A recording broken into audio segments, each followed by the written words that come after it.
Recording 63.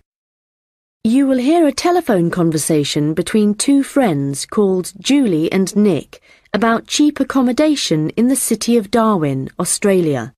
First, you have some time to look at questions 1 to 6.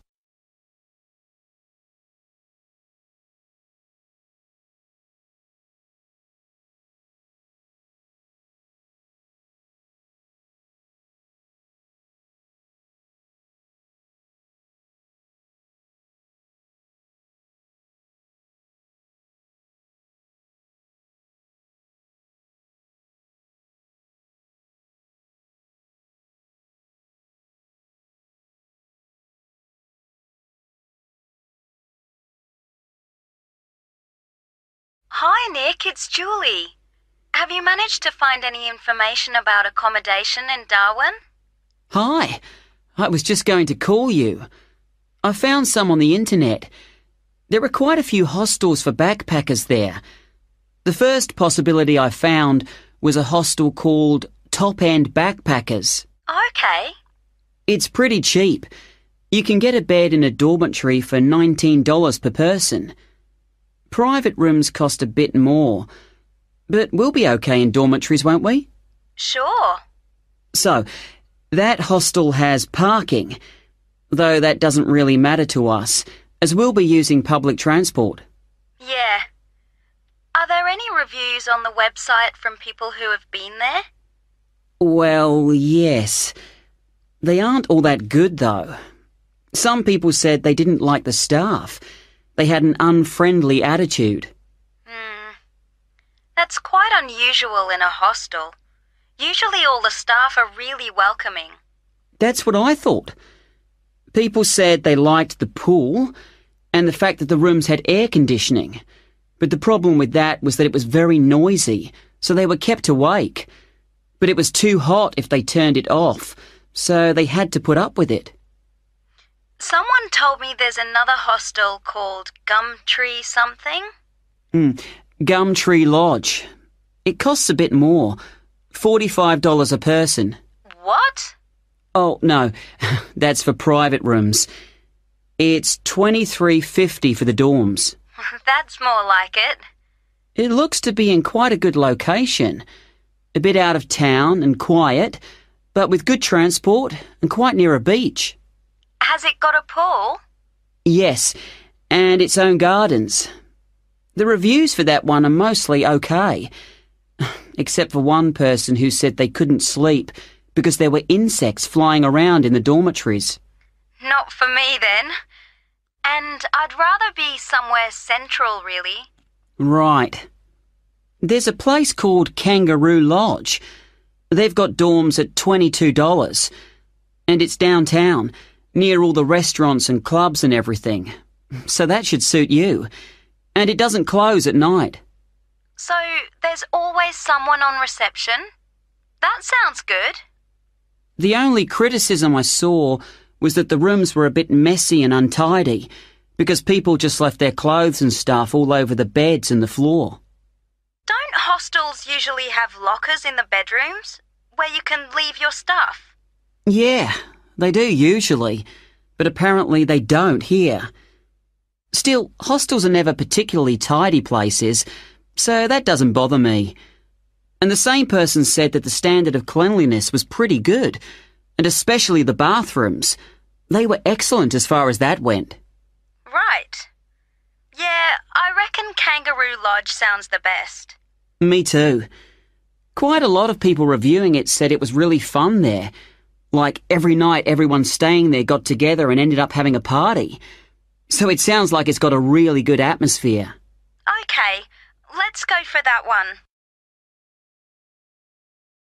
Before you hear the rest of the conversation, you will have some time to look at the questions 7 to 10.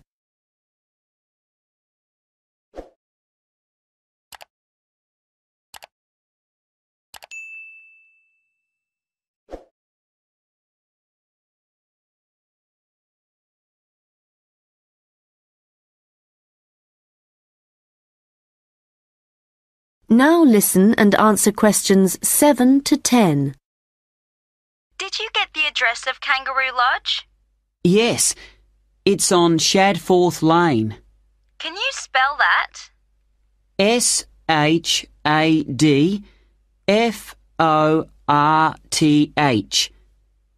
It's near the transit centre, where the intercity buses and the airport buses drop you off. Cool. I'm really looking forward to this. I've never stayed in a hostel before. Do they provide bed linen, sheets and things? Yeah. And you can usually either bring your own towel or hire one there, but they don't usually provide those for free. Okay. And what happens about meals? Well, you don't have to pay extra for breakfast. It varies a lot in different places, but generally it's okay. And there's usually a cafe where you can buy a snack or a hot meal for lunch. But actually, if you're really travelling on the cheap, usually for every 5 or 6 rooms, there's a kitchen where you can knock up a snack, and that saves a lot of money. Great. Right, well, shall I go ahead and book that? That is the end of section 1. You now have half a minute to check your answers.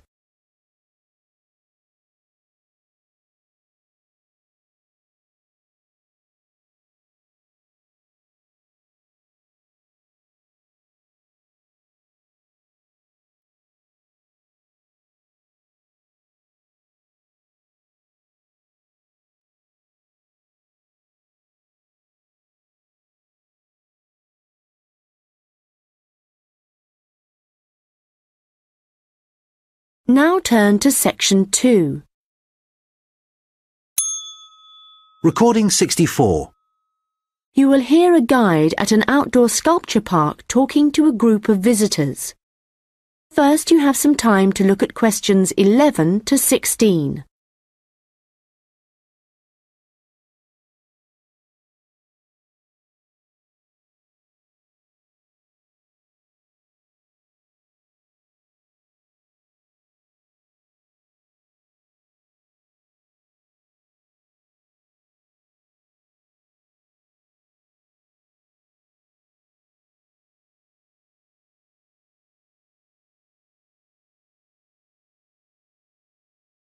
Hello everyone and welcome to the Anglia Sculpture Park.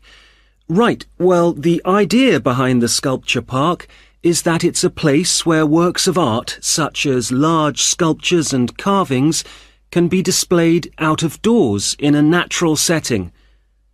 As you'll have noticed when you drove here, most of the land around the park is farmland.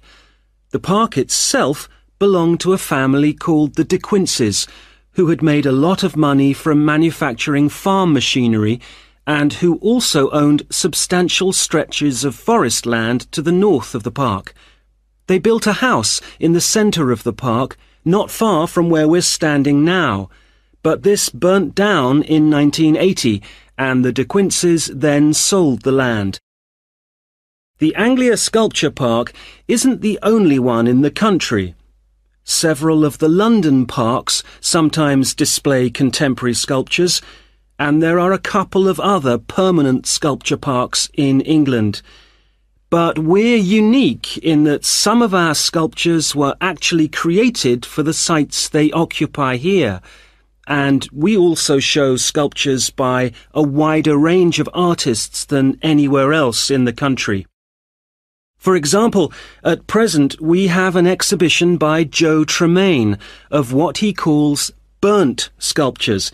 These are wood and stone sculptures that he's carved and marked with fire to illustrate the ferocity and intensity of the forces that have shaped our planet over millions of years. They look really dramatic in this rural setting. To see some of the sculptures, you'll need to follow the path alongside the lower lake. We had to renovate this after the lake overflowed its banks a couple of months ago and flooded the area. The water level's back to normal now, and you shouldn't have any trouble. The path's very level underfoot. You should be back at the visitor centre at about 4 o'clock. If you have time, it's worth taking a look at the centre itself. It's not possible to go upstairs at present, as builders are working there adding another floor, but the rest's well worth seeing. The architect was Guy King. He was actually born in this part of England, but he recently designed a museum in Canada that won a prize for innovation in public buildings. If you want to get something to eat when you get back, like a snack or a sandwich, the terrace room is currently closed, but you can go to the kiosk and buy something, then sit on one of the chairs overlooking the lower lake and enjoy the view as you're eating. Before you hear the rest of the conversation, you will have some time to look at the questions 17 to 20.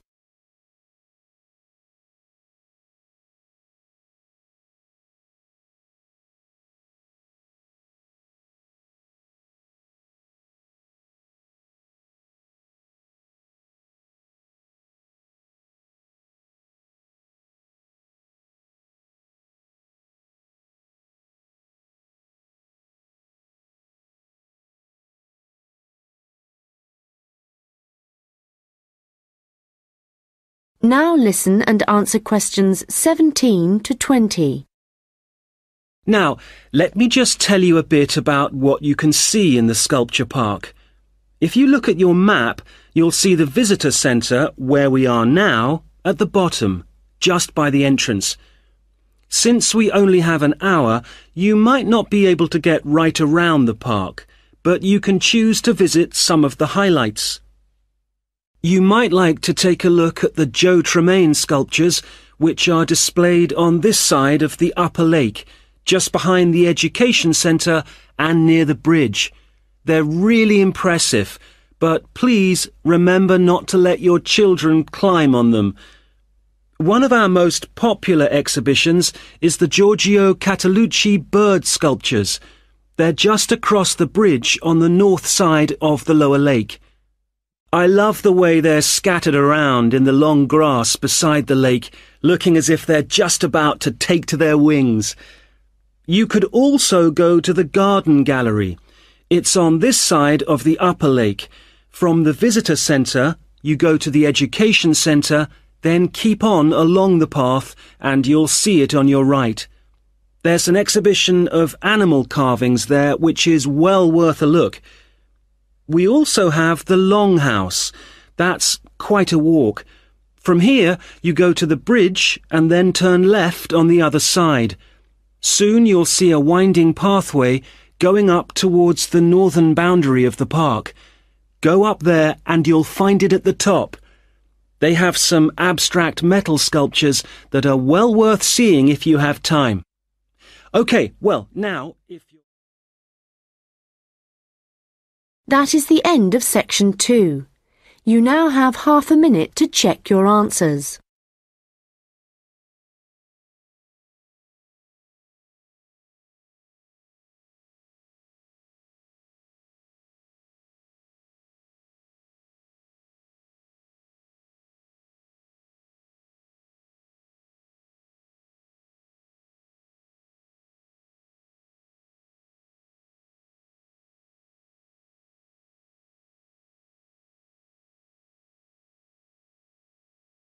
Now turn to section 3. Recording 65. You will hear a first-year marketing student called Leo talking to a second-year student called Anna about his marketing report. First, you have some time to look at questions 21 to 26.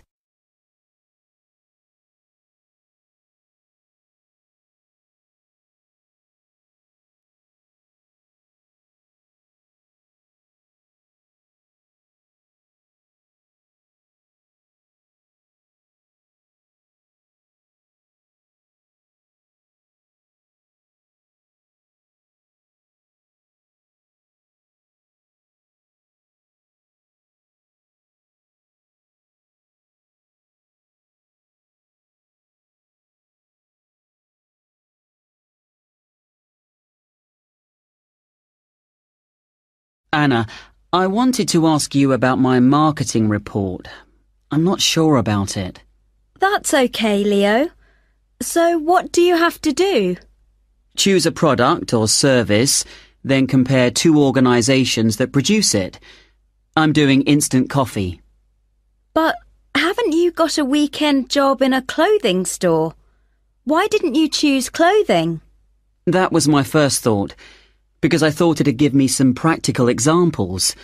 But when I searched for men's clothing on the internet, there were hardly any articles. So then I looked for coffee, and I found there were tons. Yeah, there are so many brands on the market now. OK, so how much have you actually written?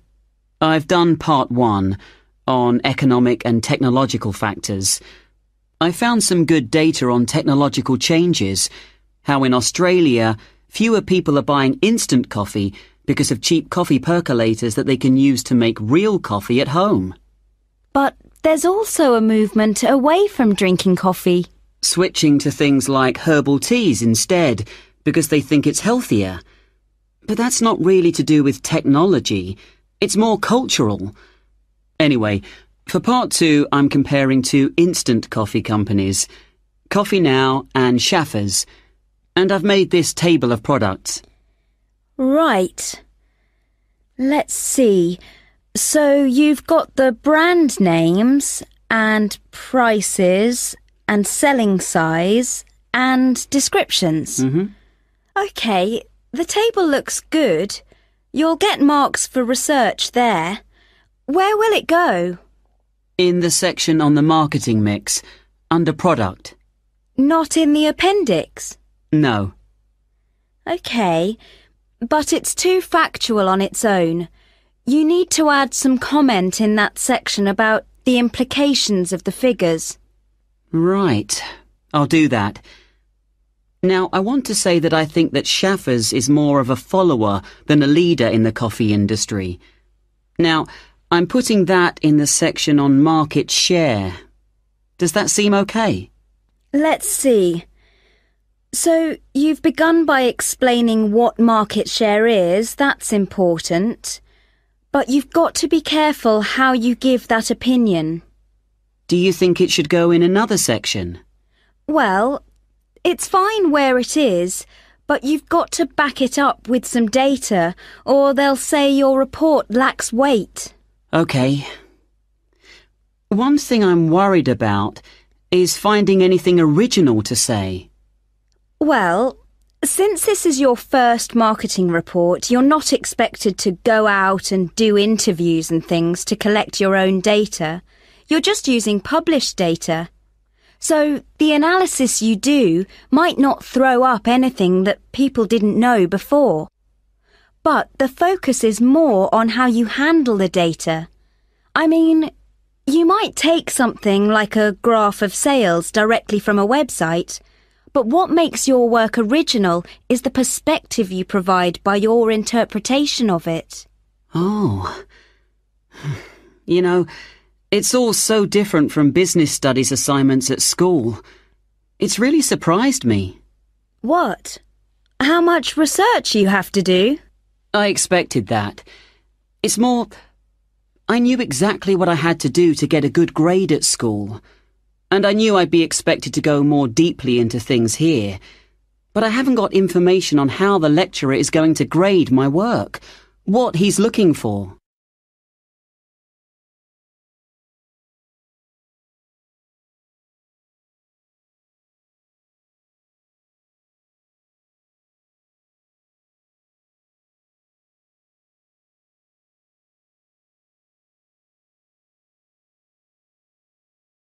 Now listen and answer questions 27 to 30. Well, one thing you have to remember is that in a marketing report, you've got to have what they call an executive summary at the beginning. I forgot that and I got marked down. Yeah, I've drafted it. I've got an overview. Have you got something about the background there? Yeah. Good. So, I've just made a summary of the main points. I wasn't sure whether or not I should have my aims there. No, that's too personal.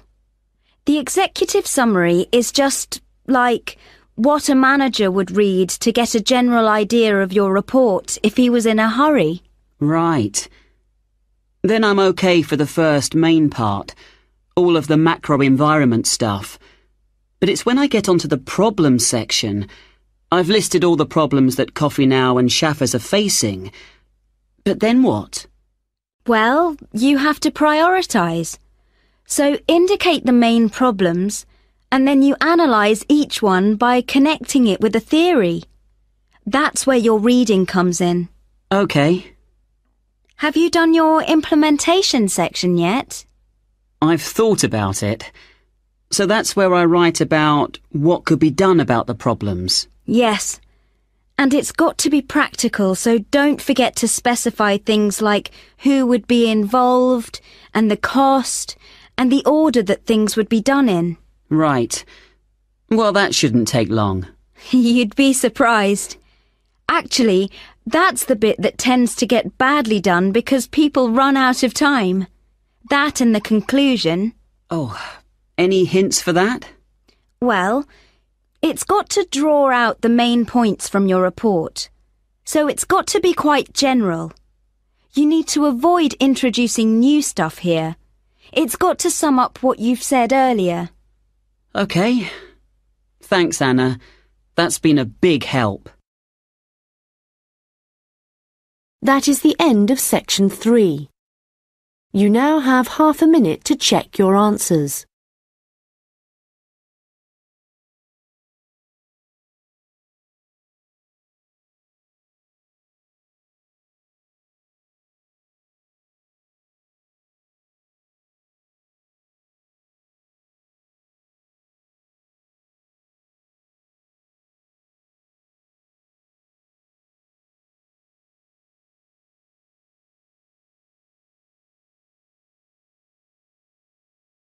Now turn to section 4. Recording 66. You will hear part of a lecture about the history of fireworks in Europe. First, you have some time to look at questions 31 to 40.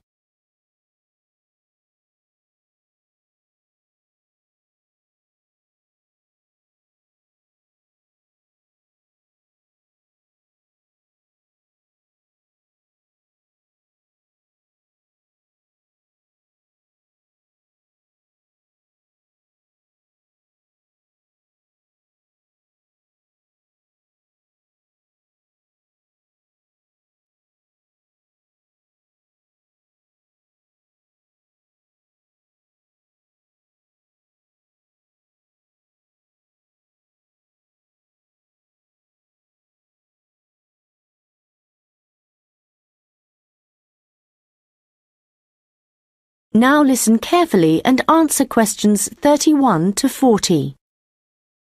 An interesting aspect of fireworks is that their history tells us a lot about the changing roles of scientists and technicians in Europe.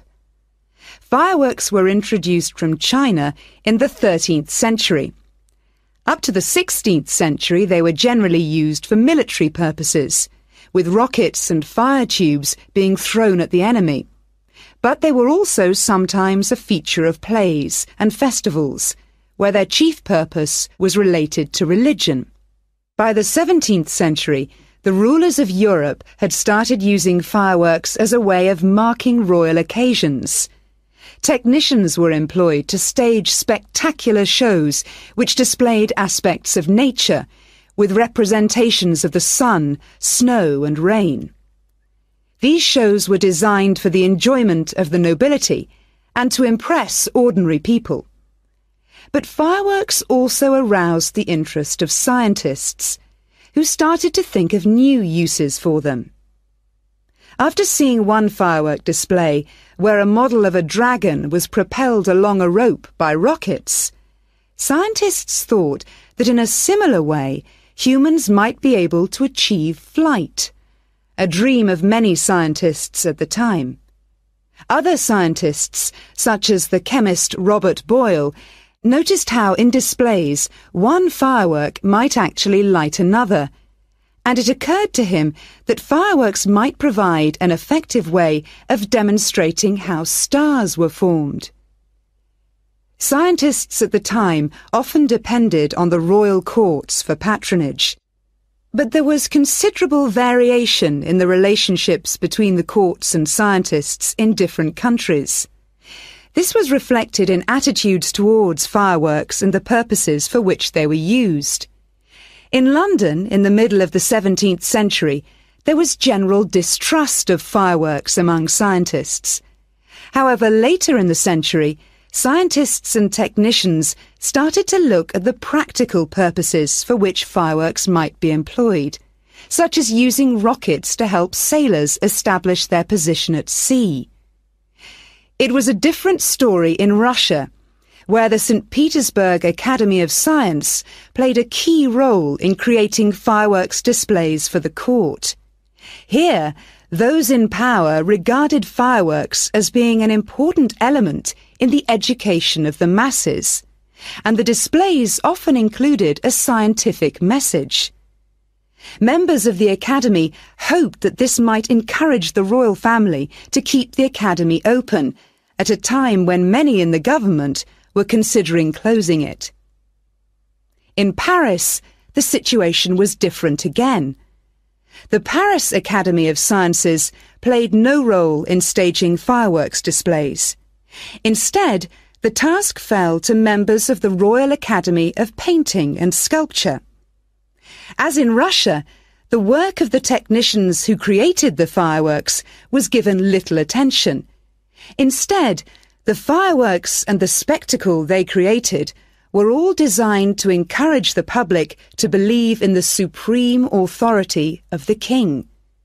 However, science was also enormously popular among the French nobility, and fashionable society flocked to demonstrations such as Nicolas Lemery's display representing an erupting volcano.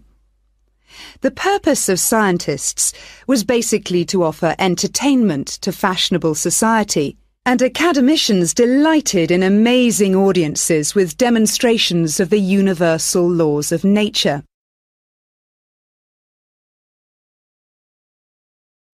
In the course of the 18th century, the circulation of skills and technical exchange led to further developments. Fireworks specialists from Italy began to travel around Europe, staging displays for many of the European courts. The architect and stage designer Giovanni Servandoni composed grand displays in Paris, featuring colourfully painted temples and triumphal arches. A fireworks display staged by Servandoni would be structured in the same way as an opera, and was even divided into separate acts. Italian fireworks specialists were also invited to perform in London, St. Petersburg, and Moscow. As these specialists circulated around Europe, they sought to exploit the appeal of fireworks for a wider audience, including the growing middle classes. As in the previous century, fireworks provided resources for demonstrating scientific laws and theories, as well as new discoveries, and displays now showed a fascinated public the curious phenomenon of electricity.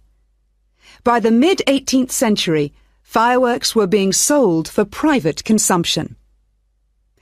So the history of fireworks shows us the diverse relationships which existed between scientists, technicians, and the rest of society.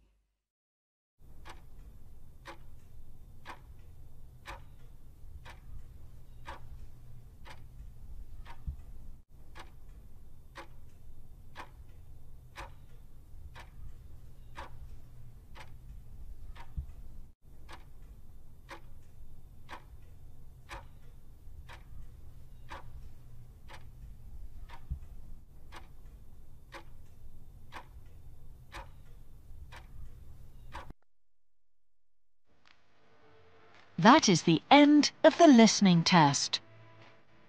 In the IELTS test, you would now have 10 minutes to transfer your answers to the answer sheet.